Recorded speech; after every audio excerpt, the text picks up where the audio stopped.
भारत के इतिहास में कई वीर हुए जिन्होंने अपनी मातृभूमि की रक्षा के लिए अपने प्राणों की बाजी लगा दी, लेकिन उनमें से एक ऐसा नाम जो पराक्रम, रणनीति और राष्ट्रभक्ति का प्रतीक बन चुका है।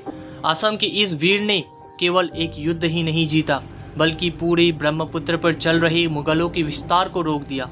आज हम जानेंगे कौन थे लचित बड़फुकन, उनका जीवन कैसा था और सरायघाट की लड़ाई में उन्होंने ऐसा क्या किया कि इतिहास उन्हें असम का शिवाजी कहता है। लचित बड़फुकन का जन्म 1622 में असम के आहूम साम्राज्य में हुआ। उनके पिता मोमाई तामुली बोड़ा बड़बड़ुआ आहूम साम्राज्य के एक उच्च अधिकारी थे। लचित बचपन से ही बुद्धिमान, विनम्र और साहसी थे। घुड़सवारी, तीरंदाजी, तलवारबाजी में वे अद्भुत प्रतिभा रखते थे।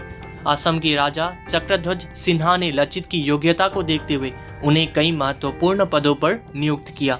सबसे पहले आहूम सेना का सेनापति, नौसेना का प्रमुख और बाद में उन्हें बड़फुकन की उपाधि दी गई, जिसका अर्थ है सीमा और सेना का संरक्षक। लचित बड़फुकन केवल एक सैनिक नहीं, बल्कि कुशल प्रशासक और सख्त अनुशासन प्रिय नेता भी थे। 17वीं शताब्दी में मुगल साम्राज्य पूर्वोत्तर की ओर विस्तार कर रहा था।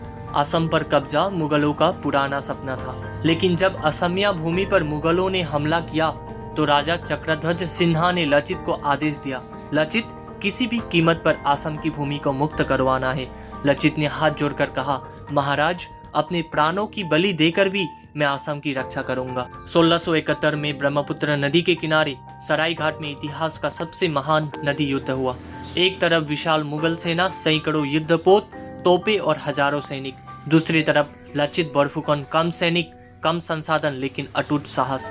लचित ने नदी को युद्ध क्षेत्र बनाया और नौसैनिक रणनीति से मुगलों को चकित कर दिया। वे कहते थे, मुगल सेना बड़ी हो सकती है, पर असम की मिट्टी और हमारे दिल उनसे कहीं बड़े हैं। एक बार सैनिक के किलेबंदी का काम चल रहा था।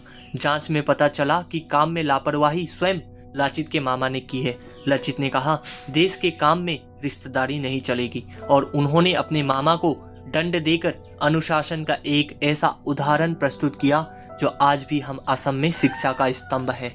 लचित के नेतृत्व में आहूम सेना ने मुगलों को निर्णायक रूप से पराजित किया। यह विजय असम की स्वतंत्रता और गौरव की प्रतीक बन गई। सरायघाट की विजय के कुछ समय बाद लचित बड़फुकन बीमार पड़ गए।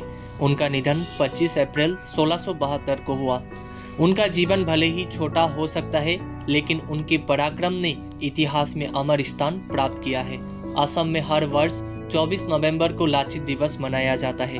राष्ट्रीय रक्षा अकादमी NDA में श्रेष्ठ कैडेट को लचित बड़फुकन स्वॉर्ड ऑफ ऑनर प्रदान किया जाता है। भारत में उन्हें एक महान राष्ट्रीय नायक, रणनीतिक योद्धा और स्वतंत्रता रक्षक माना जाता है। असम की संस्कृति में उनके नाम को गौरव और वीरता के प्रतीक के रूप में देखा जाता है। जय आय असम, जय हिंद, जय लचित बड़फुकन। धन्यवाद।